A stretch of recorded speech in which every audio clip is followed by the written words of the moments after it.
ಸಾರಿಗೆ ನೌಕರ ನ್ಯಾಯಸಮ್ಮತ ಬೇಡಿಕೆಗಳ ಈಡೇರಿಕೆಯ ನಂತರವಷ್ಟೇ ಪ್ರಕರಣ ಇತ್ಯರ್ಥ. ಹೈಕೋರ್ಟ್ ಎಲ್ಲರನ್ನೂ ಕರೆಸಿ, ಪಕ್ಕದಲ್ಲೇ ಒಂದು ಕೋರ್ಟ್ ಹಾಲ್ ಖಾಲಿ ಇದೆ, ಅಲ್ಲೇ ಕುಳಿತುಕೊಳ್ಳೋಣ.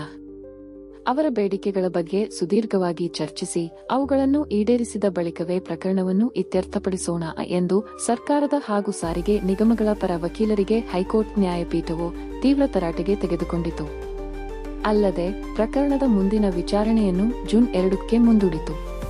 ಶಿವಮೊಗ್ಗ ಅಲ್ಲಮ ಪ್ರಭು ಮೈದಾನದಲ್ಲಿ ಕರ್ನಾಟಕ ಪಬ್ಲಿಕ್ ಶಾಲೆ ಅಡಿಗಲ್ಲು ಸಮಾರಂಭ ಪೂರ್ವಸಿದ್ಧತೆಗಳ ಪರಿಶೀಲನೆ. ಜಿಲ್ಲಾ ಉಸ್ತುವಾರಿ ಸಚಿವರಾದ ಶ್ರೀ ಮಧು ಬಂಗಾರಪ್ಪ ಅವರು ಶಿವಮೊಗ್ಗದ ಅಲ್ಲಮ ಪ್ರಭು ಮೈದಾನದಲ್ಲಿ ನಡೆಯಲಿರುವ ಕರ್ನಾಟಕ ಪಬ್ಲಿಕ್ ಶಾಲೆ ಅಡಿಗಲ್ಲು ಸಮಾರಂಭದ ಪೂರ್ವಸಿದ್ಧತೆಗಳನ್ನು ಇಂದು ಪರಿಶೀಲಿಸಿದರು.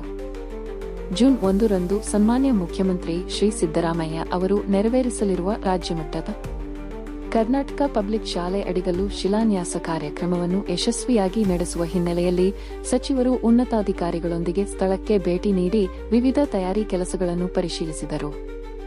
ಬೃಹತ್ ಕಾರ್ಯಕ್ರಮವು ರಾಜ್ಯದ ಶಿಕ್ಷಣ ಕ್ಷೇತ್ರದಲ್ಲಿ ಹೊಸ ಇತಿಹಾಸ ನಿರ್ಮಿಸಲಿರುವುದರಿಂದ ವೇದಿಕೆ ನಿರ್ಮಾಣ, ಸಾರ್ವಜನಿಕ ಸೌಲಭ್ಯಗಳು, ಟ್ರಾಫಿಕ್ ನಿರ್ವಹಣೆ, ಭದ್ರತಾ ವ್ಯವಸ್ಥೆ.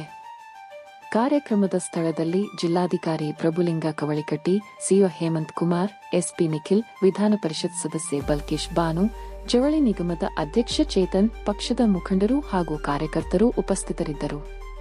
ವಿಜಯಪುರದಿಂದ ಬೆಂಗಳೂರಿನ ಮೆಜೆಸ್ಟಿಕ್ಗೆ ಬಿಎಂಟಿಸಿ ವೇಗದೂತ ಬಸ್ ಸಂಚಾರ ಆರಂಭವಾಗಿದ್ದು, ಇದು ವಿದ್ಯಾರ್ಥಿಗಳು ಮತ್ತು ನೌಕರರು ಎದುರಿಸುತ್ತಿದ್ದ ದಟ್ಟಣೆಯ ಸಮಸ್ಯೆಗೆ ಪರಿಹಾರ ನೀಡಿದೆ. ಇದರೊಂದಿಗೆ ನಾಗರಿಕರು ಈಗ ವಾಯುವ್ಯ ಬಸ್ ಸೇವೆಗೂ ಒತ್ತಾಯಿಸುತ್ತಿದ್ದಾರೆ.